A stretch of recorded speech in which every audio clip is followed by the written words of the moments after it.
ఇదే రాహుల్ గాంధీ ఇదే రేవంత్ రెడ్డి అదాని అనట ఆయన ఏమేమని తిట్టినరు ఏమేమన్నారు అన్నాడు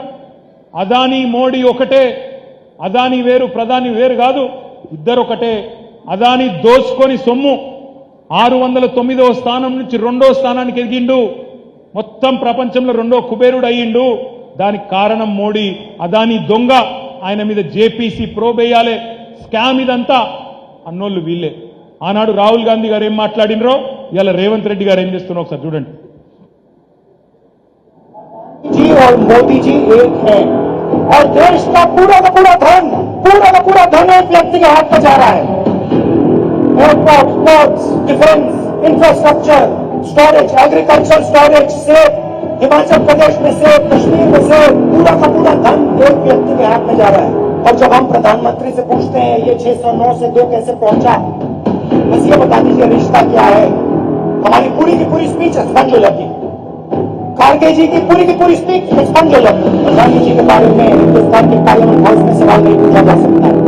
हम पूछेंगे एक बार नहीं हजारों बार पूछेंगे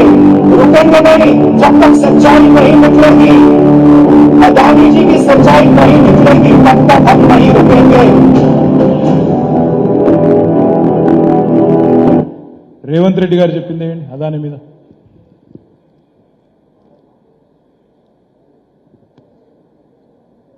మీద భారతీయ జనతా పార్టీ ఎప్పుడు ఒక మాట చెప్తుంది డబుల్ ఇంజన్ సర్కారు యొక్క అర్థం ఈడున్న మిత్రులకు తెలుసో తెలియదు నాకు తెలియదు కానీ నేను చెప్పదలుచుకున్నా డబుల్ ఇంజన్ का मतलब अदानी प्रधानी एक इंजन अदानी दूसरे इंजन प्रधानी एक इंजन अदानी दूसरे इंजन प्रधानी तीसरे इंजन రేవంత్ రెడ్డి ఇక్కడనేమో వీళ్ళ నాయకుడేమో పొల్లు తిరుగుతాడు అదాని రేవంత్ రెడ్డి గారేమో స్విట్జర్లాండ్ పోయి అదాని మీద వాడి కౌగిలించుకొని అలై చేసుకొని అక్కడ చలి కొద్దిగా ఎక్కువ ఉంటుంది కౌగిలించుకొని అక్కడనేమో ఒప్పందం చేసుకుంటారు ఎవరితోనున్నారు ఎవడు ఎవని బి టీము నేను అడుగుతా ఉన్నా ఈరోజు మీరు కాదా అదాని దొంగ ఏది ఎలక్షన్కు ముందు ఎలక్షన్ అయిపోగానే అదాని చాలా మంచివాడు ఇంద్రుడు చంద్రుడు అందగాడు కాబట్టి అలై చేసుకుంటాం 10 ఏళ్ళు కేసీఆర్ ఇక్కడ ఉన్నప్పుడేమో